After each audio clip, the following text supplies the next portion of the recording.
बिस्मिल्लाहिर्रहमानिर्रहीम। आजकल ये तमाम सियासी जमातों ने इत्तेहाद कायम किया है इमरान ख़ान की हुकूमत के ख़िलाफ़।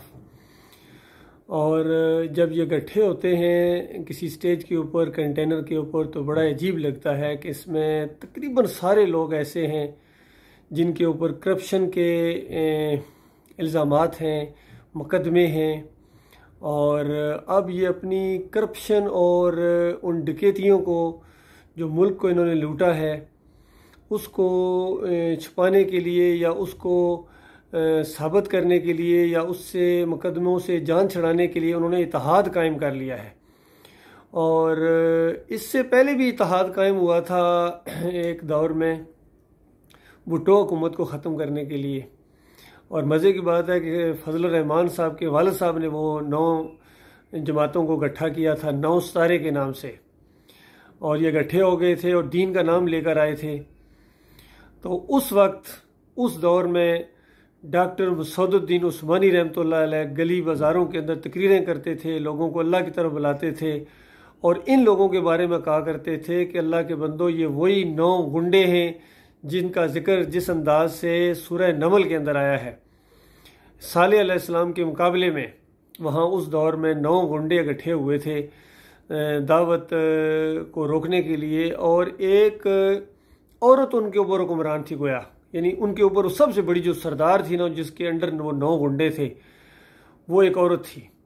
तो उसकी मिसाल दिया करते थे डॉक्टर साहब कि आज ये सारे 9 गुंडे इकट्ठे हो गए हैं और 10वां जो गुंडा इनके ऊपर है वो भुट्टो है। तो इस अंदाज से सब का जिक्र किया करते थे। तो यकीन कीजिए फिर उन्होंने हर वो काम किए थे जिनको पहले ये शिरक भी कहा करते थे। अली अजमेरी की कब्र के ऊपर आकर इन्होंने हलवे बांटे, चादरें चढ़ाई, और क्या कुछ वो नहीं किया है। दीन इस्लाम की धज्जियाँ उड़ा दी, अकायद की धज्जियाँ उड़ा दी, और सिर्फ एक दुनियावी इक़्तिदार हासिल करने के लिए, हुकूमत हासिल करने के लिए, एक हुकूमत को गिराने के लिए। तो बताओ, एक बुत को तुम हटा के दूसरा बुत ले आओगे तो उससे फ़ायदा क्या होगा। बिल्कुल वही अंदाज है आज कि ये 9 के 9 ये फिर इकट्ठे हो गए हैं सियासी लीडर, और इमरान खान इनके ऊपर उसी तरह जिस तरह उनके ऊपर भुट्टो था, क्योंकि इनके ऊपर हैवी हैं तो उनके सामने कोई इनकी चाल नहीं चल रही है। वो दबा के रखते हैं इनको और वो बाउंसर मारते हैं, वो खिलाड़ी है। तो ये सारे के सारे इकट्ठे हो गए हैं। तो अल्लाह के बंदो, ये तुम्हारी दुनिया और आखिरत बर्बाद कर देंगे। अपनी दुनिया की खातर तुम्हारी आखिरत बर्बाद कर देंगे। और इन्होंने जो यानी अंदाज़ इख्तियार किया है और जमहूरियत का सिस्टम, ये तो काफराना मुशरकाना सिस्टम है। और इससे पहले भी ये मौदूदी साहब का फतवा था कि वो कौम कैसे फलाह पा सकती है जो एक औरत को अपना हुक्मरान बना ले। और फिर उसके बाद वो फातिमा जुना की हमायत में उठे थे और ये भी कहते रहे हैं फजल रहमान साहब भी कि ये औरत की हुक्मरानी ये इस्लाम में जायज़ नहीं है। तो अभी ये जनाब मरीम नवाज़ के पीछे खड़े होते हैं, उनकी क़यादत में जा रहे हैं। तो असल में इनको सिर्फ इस्लामाबाद चाहिए। यकीन कीजिए, इनको इस्लाम से कोई गरज नहीं है। ये कब्रों के पुजारी हैं, ये उर्स और मेले करने वाले, ये मसलकी लोग हैं, ये फ़िरके वाले लोग हैं, इनके अकायद मुशरकाना हैं।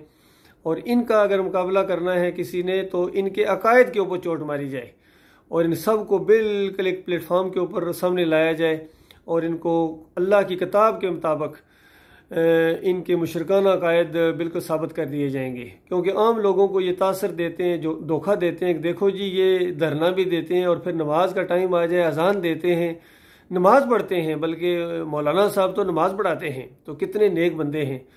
हालांकि इनके ऊपर नमाज फ़र्ज नहीं है।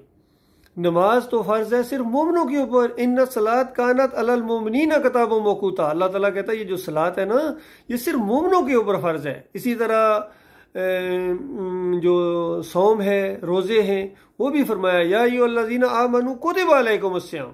ए मोमिनो, जो मानो अल्लाह को, अल्लाह के निज़ाम को मानो, अल्लाह के दीन के मानो, अल्लाह के बताए हुए अकायद को मानो, तुम्हारे ऊपर रोज़े फ़र्ज किए गए हैं। ना ये अकीदा मानते हैं, ना ये ईमान इनका अल्लाह की किताब के मुताबिक है, ना इनका तरीका रसूलुल्लाह सल्लल्लाहु अलैहि वसल्लम की सुन्नत के मुताबिक है। बताइए, नबी अलैहिस्सलाम इलेक्शन लड़ के आए थे या उनके बाद नबी अलैहिस्सलाम की वफ़ात के बाद सहाबा किराम ने इलेक्शन लड़े थे? पूरी अवाम और काफरों मुशरिकों से भी वोट मांगे थे, उसमें औरतें भी शामिल होती थीं। हरगिज़ नहीं। ये साहिब राय लोग होते थे जो मरकज़ के, वो अपने मशवरे से मामला, इसमें कहाँ जमहूरियत है। तो ये असल में ये खालिस काफराना मुशरकाना निज़ाम के लिए लड़ रहे हैं। दो बातिल आपस में टकरा रहे हैं, याद रखिए। इसमें जो मरेंगे वो जन्नत नहीं जा सकेंगे। दो बातिल आपस में टकरा हैं। जिस तरह चाइना और इंडिया की अगर लड़ाई होगी तो बताओ जो भी मरेंगे कहाँ जाएंगे। इसी तरह इनकी जो आपस में लड़ाई हो रही है, एक फ़िरके बनाने वाले हैं, वो कहते हैं इया का नाबुदु व इया का नस्ताइन की तशरीह में महमूदुल हसन साहब लिखते हैं कि अल्लाह के मकबूल बंदों को भी अगर पुकारा जाए खालिस वास्ता रहमत इलाही समझ के, तो ये भी अल्लाह ही को पुकारना है। जिस तरह पहले सफ़े के ऊपर इन्होंने शिर्क का वो दरवाज़ा खोल दिया, और जिनका ये मुकाबला कर रहे हैं वो जनाब वहाँ गंज शकर के मज़ार पर जाकर सजदे करते हैं, रुकू करते हैं, माथे रगड़ते हैं, शिर्क वो भी कर रहे हैं। तो दोनों तरफ से, और सब का दावा यह है कि ये मदीना की रियासत कायम कर देंगे। शिर्की अकायद के साथ तुम मदीना की रियासत क्या कायम करोगे, तुम अपनी आखिरत की खैर मनाओ।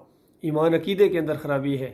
तो ये हाल है अल्लाह के बंदो। ये खालिस वही 9 सितारे हैं, 9 गुंडे हैं जो इकट्ठे हो गए हैं, और 10वां इनके ऊपर इमरान साहब है, हैवी है इनके ऊपर। लिहाजा सबको ये दावत है कि लिल्लाह तौबा करो, माफ़ी मांगो अपने मालिक और खालिक से। ये पाकिस्तान किस लिए बनाया गया था और वो क्या नारा लगाया गया था, पाकिस्तान का मतलब क्या या मकसद क्या, ला इलाहा इल्लल्लाह। तो ला इलाहा इल्लल्लाह के ऊपर इकट्ठे हो जाओ, मुसलमानी का दावा करते हो, तुम कैसे मोमिन हो? एक दूसरे को लानते भेजते हो, और फिर इनकी पुरानी तकरीरें जब याद लाई जाती हैं तो फिर ये उस पर भी शर्मिंदगी का इजहार नहीं करते हैं। आजकल अगर इमरान खान साहब की पुरानी तकरीरें सुनाई जाए इनको तो ये मुँह छुपाते फिरेंगे। इसी तरह फजलुर रहमान साहब को अगर पुरानी तकरीरें जब इमरान साहब कंटेनर के ऊपर थे और उस वक्त जो कहा करते थे फजलुर रहमान साहब, वो इनको तकरीरें सुनाई जाएँ।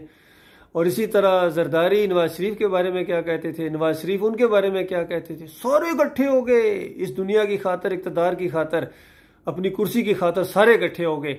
लेकिन ये अल्लाह के लिए इकट्ठे होने के लिए तैयार नहीं है, ये अपनी आखिरत के लिए, जन्नत के लिए इकट्ठे होने के लिए तैयार नहीं है, जहन्नम से बचने के लिए इकट्ठे होने के लिए तैयार नहीं है। फ़िरके के ऊपर इकट्ठे हो जाते हैं, मसलक के ऊपर इकट्ठे हो जाते हैं, लेकिन अल्लाह के दीन के साथ इनको कोई गरज नहीं है। पूरी दुनिया में शिर्क और कुफ्र का बाजार गर्म है, शिर्क के ज़रिए अल्लाह को गालियाँ दी जाती हैं, लेकिन इनके ऊपर कोई असर नहीं होता। इनकी गैरत नहीं जागती है। इनकी गैरत जागती है अगर सिर्फ इनको कुछ कह दिया जाए तो फिर इनकी गैरत जागती है।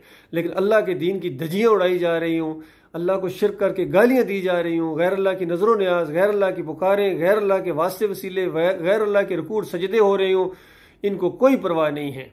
इनको बस दीन इस्लाम नहीं बल्कि इनका दीन जमहूरियत है।